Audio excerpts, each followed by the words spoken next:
Muchas gracias, muy amable, agradecida con el querido Rab Boa Fariñas por la gentil invitación y por brindarnos un espacio a todos los noágidas que estamos desarrollando diferentes áreas del conocimiento y del autoconocimiento dirigido hacia el noajismo. Agradezco también a mi gran amigo Nehemías Martínez por ser el intermediario en esta invitación y también hacer la gestión para la organización del evento. Muchas gracias, Nehemías. Bueno, mi nombre es Olia Centeno de Baglivo, soy noágida, que me encuentro en la región oriental de Bolivia, en la ciudad de Santa Cruz, y me desarrollo en el área académica de la educación. Actualmente soy activista del cambio del sistema educativo. Mi bandera es insertar la educación emocional en las entidades educativas para poder promover una filosofía de vida con valores y una congruencia para bajar los niveles de corrupción en Latinoamérica. Soy fiel creyente que en la medida que desarrollamos valores comunes que nos permiten respetarnos entre sí, vamos a poder desarrollar un entorno que permita que los niños y adolescentes sigan moldes de ejemplos de seres humanos congruentes que vibran en cuerpo, mente y espíritu en una sola verdad. Precisamente buscando esta verdad es que me encuentro con el mundo del noajismo y me llama la atención la existencia de las 7 leyes universales de Noah. ¿Por qué me llama la atención? Porque precisamente una de las grandes tesis que tenemos los educadores es promover la paz entre todas las culturas, independientemente de las diferencias culturales, tradicionales y de creencias que podamos tener los seres humanos. Necesitamos la existencia de valores comunes que nos permitan vivir en paz. Una vez estos valores comunes son imperantes en cada región, pues eso va a permitir que tengamos un código de conducta que nos lleve a desarrollar respeto entre la diversidad de creencias. Y eso es lo que encontré en las 7 leyes de Noah.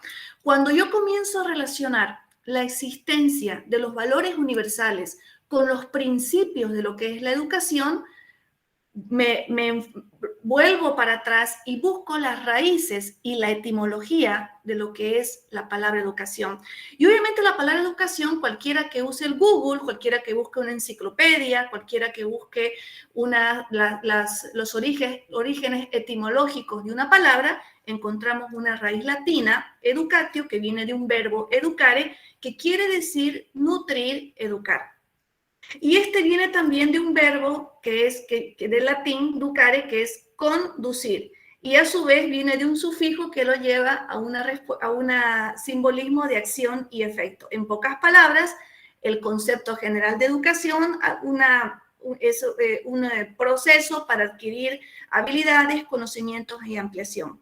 Sin embargo, yo me pongo a leer la historia. Como amante de la historia, descubro, obviamente, partamos del principio que todos venimos de una raíz, todos somos noágidas, solamente que no tenemos la conciencia. Si partimos de ese principio, entonces la historia de la humanidad es una historia noágida. Es una historia de descendientes de Noah que obviamente no tenían la conciencia, pero es parte de nuestro acervo cultural en el desarrollo del pensamiento humano. Y haciendo esta investigación, esta tesis, descubro a Plutarco. Plutarco es un filósofo, un historiador que nació 46 años antes de la era común, y él usó un término refiriéndose a la educación, diciendo que la educación es, como es, la mente no es un vaso por llenar, sino un fuego por encender. La mente no es un vaso por llenar, sino un fuego por encender. Y revisando los educadores actuales que están trabajando el desarrollo del ser para hacer el cambio de mentalidad, descubro al doctor María Alonso Puig, médico que abandona su carrera para dedicarse a la bandera de la educación emocional en el cambio del sistema educativo. Él es español, pues veo que él acuña un término que tiene raíces en esta frase de Plutarco 46 años antes de Cristo, y él en este pleno siglo XXI dice que la educación, ¿no? Tiene un simbolismo que es: no somos cubos vacíos que hay que llenar, sino fuegos que hay que encender, ¿no? Entonces estoy viendo ahí una diferencia de 2000 años que está yendo al mismo objetivo. Sin embargo, en los hechos, cuando revisamos lo que está pasando con la actual educación, ¿qué es lo que vemos? Que se está programando la mente, se asociando la educación al sistema político, religioso y económico de los estados del mundo. Porque la educación obviamente sigue una reglamentación política que obviamente está en leyes creadas por la Constitución Política del Estado, pero sin embargo estas constituciones políticas del Estado están ligadas a creencias y muchas de esas creencias reconocen religiones oficiales y reconocen sistemas económicos oficiales. Y si revisamos lo que está ocurriendo en nuestras aulas escolares, basta ver la calidad del producto y la calidad de seres humanos que están saliendo de nuestras aulas universitarias y de nuestras aulas académicas. Y basta con ver la vida de nosotros, cómo salimos del colegio haciendo memoria. En teoría deberíamos salir con propósito de vida, con filosofía de vida, con valores, consciente de mis dones y habilidades, y mi único estrés debería ser cómo voy a ganar dinero monetizando lo que amo hacer y al mismo tiempo contribuyendo a mejorar la calidad de vida de los seres humanos. No sé si alguien en sala habrá salido con este enfoque. Sería interesante saberlo, pues la gran mayoría salimos, por lo menos en lo personal, yo salí más confundida, no sabía qué estudiar, porque lo que estudiaba me decían que me iba a morir de hambre, yo quería ser escritora, y por otro lado, me impone el sistema una carrera que en teoría me llevaba a mantener mi sobrevivencia en un sistema donde tienes que estudiar materias y tendencias por manipulación, por sobrevivencia, por generar dinero para pagar tus cuentas. Un enfoque donde primero tienes que tener y después ser. Un enfoque donde primero yo tengo que cubrir mis necesidades, yo primero tengo que lograr mis espacios y después voy a pensar en ayudar a los demás. Y después, cuando me sobre plata, cuando me sobre tiempo, cuando me sobre espacio, recién voy a pensar cómo puedo ayudar a hacer un mundo mejor. Este sistema, este camino, viene a promover un egoísmo marcado donde yo pienso, pongo mis intereses personales por encima de los intereses de la humanidad. Entonces, cuando yo veo el noajismo, a través de estas 7 leyes universales del NOA, desde un punto de vista educativo, estoy viendo que el procedimiento es al revés. Primero, ¿qué calidad de persona, qué calidad de ser humano eres? ¿Qué calidad de hábitos tienes en tu vida? Porque se promueven hábitos de vida desde la SEDACA, desde el respeto a la ecología, desde el respeto al ecosistema, desde el momento en que tengo mi conexión diaria con Dios, con la plegaria, con la oración, desde el momento que tengo hábitos de estudio para desprogramar mis creencias limitantes, mis paradigmas mentales que heredo por tradición familiar, porque vengo de un sistema educativo que no está promoviendo una filosofía con valores, que no está promoviendo el desarrollo del ser y que nos está llevando un camino de ignorancia y mediocridad, siguiendo moldes que no necesariamente son los que yo tengo que seguir. ¿Para qué? Para ser un títere de un sistema donde necesita una masa obrera ignorante que siga normas y reglas para seguir alimentando un poder que se mantiene con una masa productora en la base de la pirámide gigante y obviamente mantener este poder. Entonces, sin darnos cuenta, cuando somos conscientes de que somos títeres de un sistema que va programando nuestra mentalidad para que seamos ovejas de un rebaño, pues es en ese momento que me doy cuenta la importancia que yo tengo que hacer una desprogramación, porque los fracasos, la depresión, la subida de tasas de suicidio en Latinoamérica, la subida de maltrato físico intrafamiliar en esta pandemia, la subida de los índices de pobreza, la subida de la falta de emprendedores que aprendan a desarrollar círculos económicos comunitarios y al contrario haya una diferencia social económica marcada y cada vez abismal, donde hay una distribución que no es equitativa en temas de riqueza, de alimentación, de educación, de espacios recreativos. Cuando uno es consciente de esta realidad, te das cuenta que hay que hacer un cambio. Ese es el cambio que yo veo en el mundo del noajismo desde la perspectiva educativa, porque veo que se promueve una filosofía de vida con valores donde se fortalece la base de la sociedad, que es la familia. ¿Y cómo se fortalece? A través de que los padres lideren con el ejemplo, con hábitos de vida que están más de 1000 años antes de la era común, descritas en la Torá, en el desarrollo de las comunidades hebreas, de las comunidades judías, que es la reflexión, que son tradiciones, diferentes festividades en el año, donde se junta la familia a reflexionar, donde se junta la familia a revisar cómo puedo mejorar como madre, como padre, como hijos. Ahí tenemos de ejemplo el Rosh Hashanah, donde nos marca un cierre, un juicio final y nos marca un inicio para recomenzar y quitarnos esa culpabilidad de haber hecho malas cosas, de haber fracasado, de no haber sido congruente, de haber mentido, de haber fallado, de haber traicionado a los principios personales, de no haber cumplido con nuestras obligaciones como seres humanos en diferentes áreas de la vida, y nos brinda la oportunidad de un renacimiento, nos brinda la oportunidad de un cumpleaños donde el regalo que vamos a recibir, independientemente que sea un desafío o sea una bendición, ambos se crea una conciencia de que son dos caminos que, independientemente cómo lo vean mi perspectiva, son dos caminos de aprendizaje. Si es un desafío, pues para aprender a sufrir la consecuencia de mis actos, para mejorar. Y si es una bendición, con más razón, para ser ejemplo para mi comunidad y obviamente duplicar esos buenos hábitos.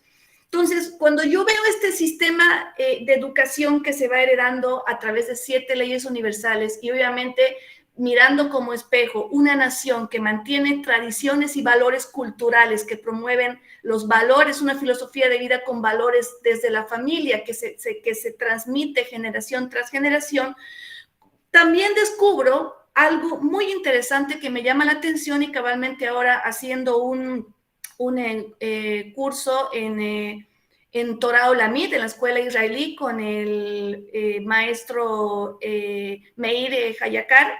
Estamos en un seminario web de investigación de los principios del Rambam y pues comenzamos a descubrir que dentro de las culturas antiguas, parte de las herramientas educativas que usaban las culturas antiguas miles de años antes de la era común, hablamos de la cultura hindú, que fue 3000 años antes, de acuerdo a la arqueología, la japonesa, 1500 años, que son los restos arqueológicos de las comunidades civilizadas, la sumeria, que ahí hablamos de entre 3000 y 10000 años antes de la era común.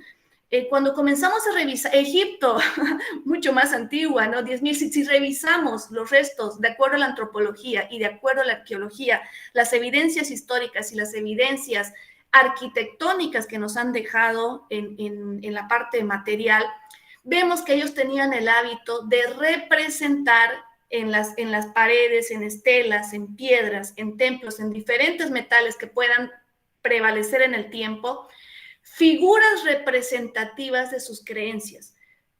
Cuando uno está en el mundo de la investigación, eres más neutral y lo miras de una manera más objetiva, porque si lo miro con los ojos religiosos, digo, oh, es pecado, eso no miro, no, yo solo tengo que leer esto. Comienzo a encuadrar, a limitar mi pensamiento, a ponerme un corral como una oveja en rebaño cuando soy religiosa. Entonces, cuando uno es religioso y pone un corral a su pensamiento, rechazas cualquier tipo de análisis o de evaluación o consideración a otros pensamientos.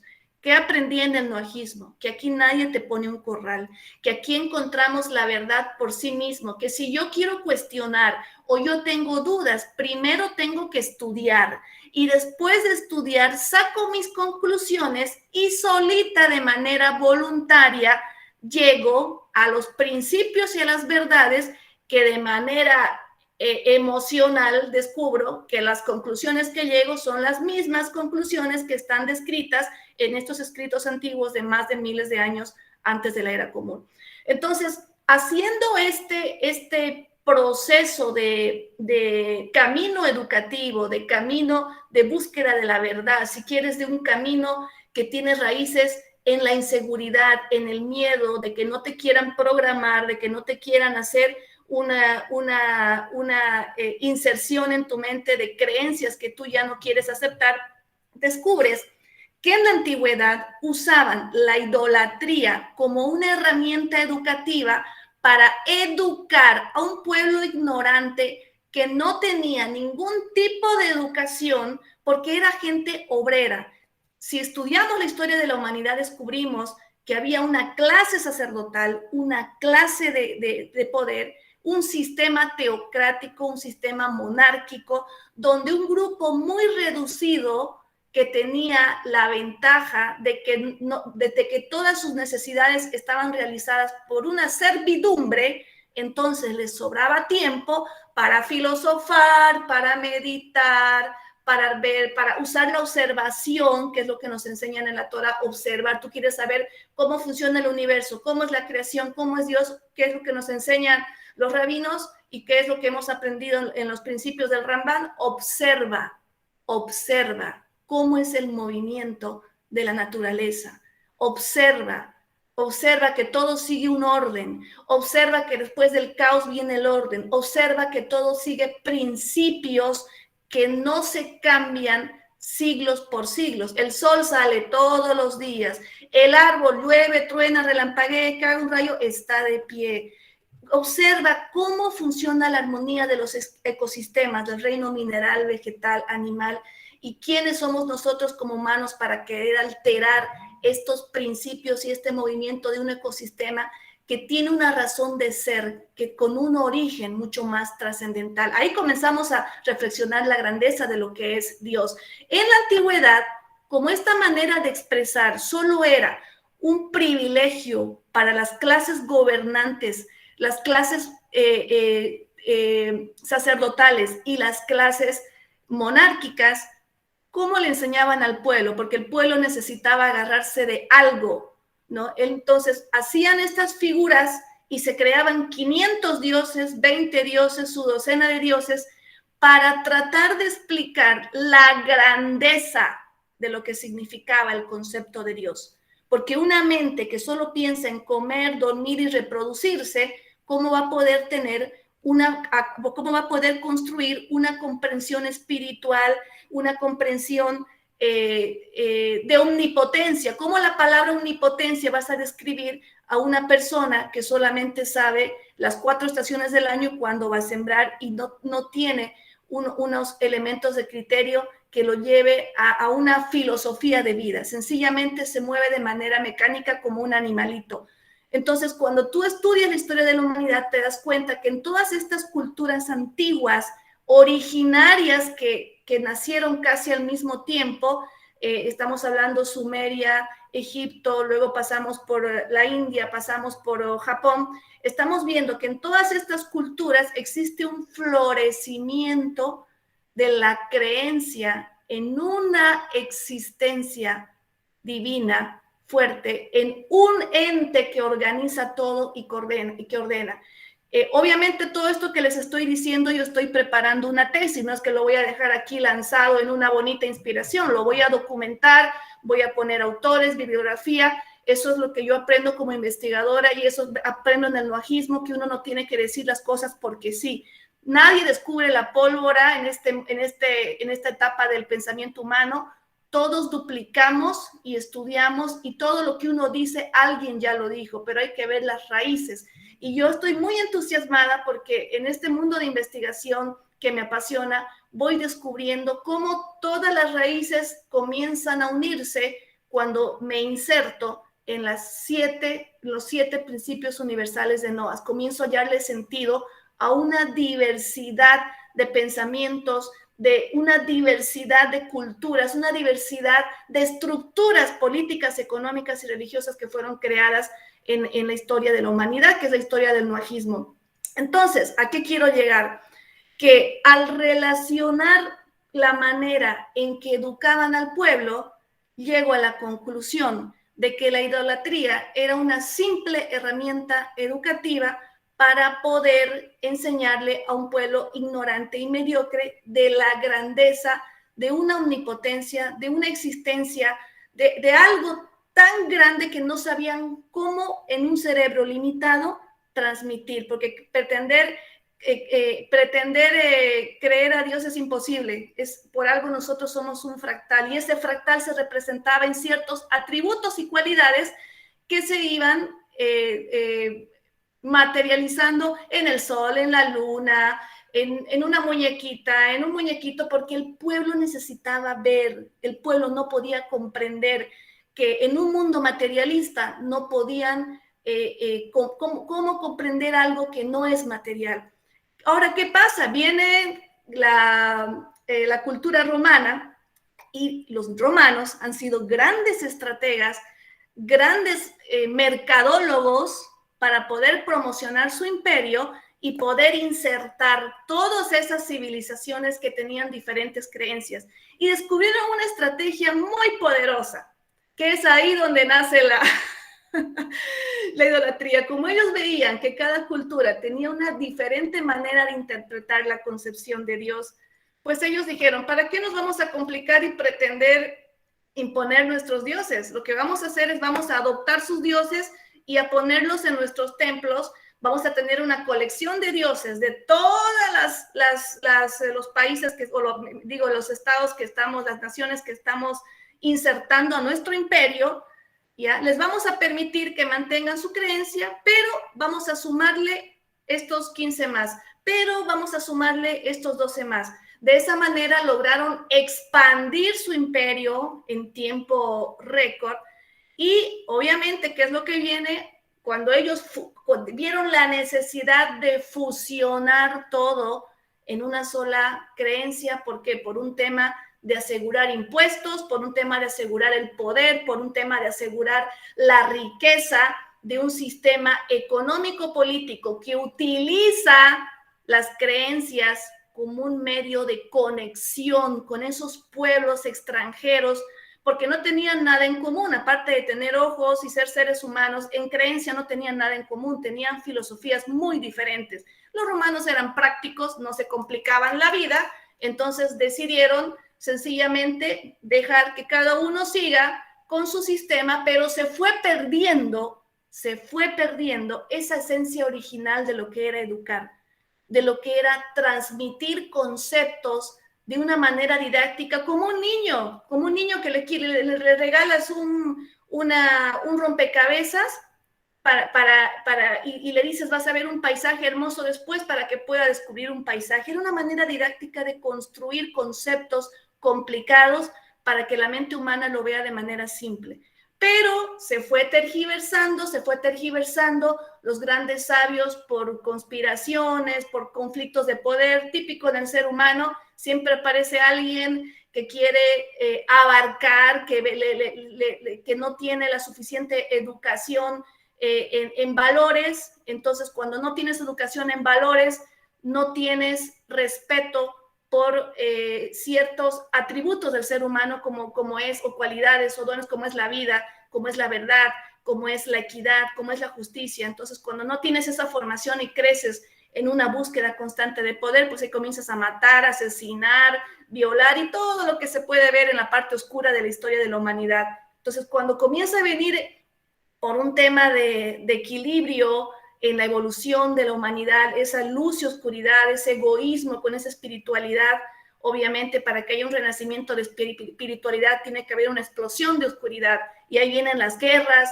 ahí vienen las conspiraciones, ahí viene la persecución a los sabios, los sacerdotes originales que tenían la sabiduría original comienzan a perderse, comienzan a morirse, y no existe una duplicación saludable, y se fueron perdiendo esas herramientas educativas originales donde se ayudaba a la gente de una manera didáctica a comprender valores universales de respeto común.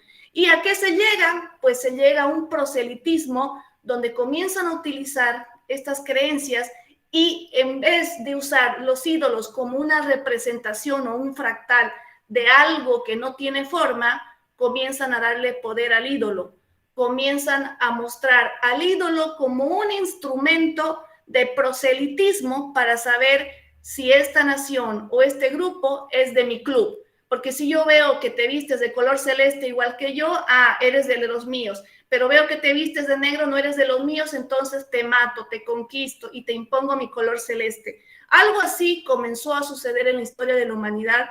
Pues si llegamos a la cultura romana, llegamos a estos estrategas mercadólogos para promocionar su imperio y que sea aceptado de manera fácil, comienzan a utilizar las religiones, comienzan a empoderar a los ídolos y luego deciden, cuando vieron que era una maraña de ídolos y era una chipazón entre toda la manera de ordenar, pues decían, no, aquí vamos a hacer un solo ídolo, una sola creencia, pues ahí viene el resto de esa historia, ahí nace el cristianismo y nace todo lo que se viene sucediendo hoy y se crea una estructura política, económica, basada en mantener un poder sosteniendo una creencia disfrazada de religión que en realidad era una manera, una herramienta simple educativa del pueblos antiguos, pues la transforman y le dan un poder divino. Le dan un poder divino que obviamente eso fue tergiversado en el transcurso de la evolución del pensamiento. Por eso, cuando nosotros nos metemos en la idolatría y nos creemos los cuentos y nos creemos la película, ¿qué pasa? Si verdaderamente tuviera un origen divino, deberíamos encontrar la felicidad. Partamos de un principio básico, porque yo sé que esto lo van a ver personas, obviamente con todo el respeto, que pueden estar en la idolatría y se pueden sentir ofendidos y puedo herir la sensibilidad de personas. Yo estuve en ese lugar, así que yo puedo entender. Pero yo estoy hablando de una manera neutral, como una investigadora académica, con fundamentos y hechos históricos y obviamente basado en elementos de criterio que ya están escritos. O sea, no es algo que yo me estoy inventando, sencillamente es algo, yo estoy haciendo una relación de ideas y de hechos que obviamente me voy a tomar la libertad también de convertirlo en un documento, en una tesis para ser publicada más adelante. Pero ahorita, como una manera de preámbulo, en esta clase yo quería compartirles esta perspectiva desde el mundo histórico, desde el mundo de la investigación, cómo ha sido desde la perspectiva educativa, cómo los 7 principios de Noack vienen a ser un medio para promover una filosofía de vida con valores y mantener el respeto en la humanidad a través de la diversidad cultural, y cómo el nacimiento de la idolatría partió de una simple herramienta educativa para entrenar, educar y adoctrinar a un pueblo en que comprendan conceptos que eran incomprensibles por la limitación de los conocimientos que tenían esas personas, y cómo se fue tergiversando, cómo alguien vio una oportunidad, obviamente para acrecentar un imperio, vieron más fácil que educar, vieron empoderar ídolos y utilizar la religión como una base para sostener el poder de grandes instituciones políticas, económicas y enganchadas con la religión. Era como un grupo de poder que aseguraba, obviamente, la parte impositiva y aseguraba mantener en orden poblaciones que obviamente tenían una ignorancia y una mediocridad en tema de filosofía de vida con valores. Ante la carencia de una filosofía de vida, pues es más fácil dominar un pueblo. Y aquí voy a sacar una cita que refleja lo que estoy relacionando. Es una cita de un filósofo griego, Sócrates. Sócrates vivió entre el 470 y el 399 antes de la era común. Dice, solo hay un bien, la sabiduría, y solo hay un mal, la ignorancia. A mayor ignorancia es más fácil adoctrinar. A mayor sabiduría es más fácil cuestionar, poner en duda y encontrar la verdad por sí mismo. Alguien que busca la sabiduría investiga, no se traga, no dice no porque tiene el título, no porque lo dice, no. Inclusive puede ser una verdad, te lo digo por experiencia personal, la Torá, un escrito más de 1500 años antes de la era común. Por más que yo pueda poner en duda lo que diga la Torá, si yo me pongo a investigar, a estudiar, a relacionar, voy a llegar a las mismas conclusiones por mí, no porque me lo digan. Eso es lo que fortalece el noajismo. Ese es el camino que nos muestran los rabinos, un camino de estudio, de introspección, donde comienzo a relacionar y a través de ese estudio y de ver hechos que se vienen repitiendo generación en generación y que vienen a respaldar un principio, pues eso hace que el cerebro lógico conquiste al cerebro emocional, que es el que está autoengañado, y se convierta en un aprendizaje que lo aplique en mi vida. Porque si comenzamos a analizar el constructo de cómo se produce un hábito, para producir un hábito, primero tengo que encontrarle la razón. Y luego de encontrarle la razón, me inspiro. Y luego de inspirarme, lo hago. Muy pocas personas tienen esa conexión espiritual, porque hay personas que no necesitan leer ni estudiar, es cierto, que sencillamente escuchan a alguien inspirado y se transforman. Yo admiro a esas personas, me hubiera encantado nacer así, me hubiera ahorrado más de 40 años de estudio. Sin embargo, a mí me tocó ser de la masa ignorante. Yo vengo de un rebaño programado por un sistema educativo que me metió en un autoengaño y que me ha costado mucho dolor y sufrimiento y fracasos y crisis existenciales, intento de suicidio, crisis de divorcio, inclusive sentir la culpabilidad de ser mal mamá, mala hija, tantas cosas tristes que yo veo que nos podemos ahorrar si comenzamos a estudiar principios universales o por lo menos brindarnos la oportunidad de escuchar, a ver, tanto que hablan de esto, qué es, investigar y ver y solamente hacer la práctica, como dicen todos los rabinos, solamente si se pone en práctica uno o dos de esos principios universales, las grandes bendiciones que se pueden multiplicar en el planeta. Entonces, creo que se me venció el tiempo. Esto es lo que les quería compartir, queridos amigos, una investigación que me tiene entusiasmada y mientras más leo y estudio, más encuentro grandes razones para duplicar en el sistema educativo e insertarlos, para insertar las 7 leyes de Noah como principios universales que promuevan una filosofía con valores y que nos ayude a un mundo donde haya paz y no haya guerras. ¿Por qué? Porque donde hay estudio, hay sabiduría, y donde hay sabiduría, ahí está Dios. Porque Dios, obviamente, es el que contiene todos los valores. Muchas gracias.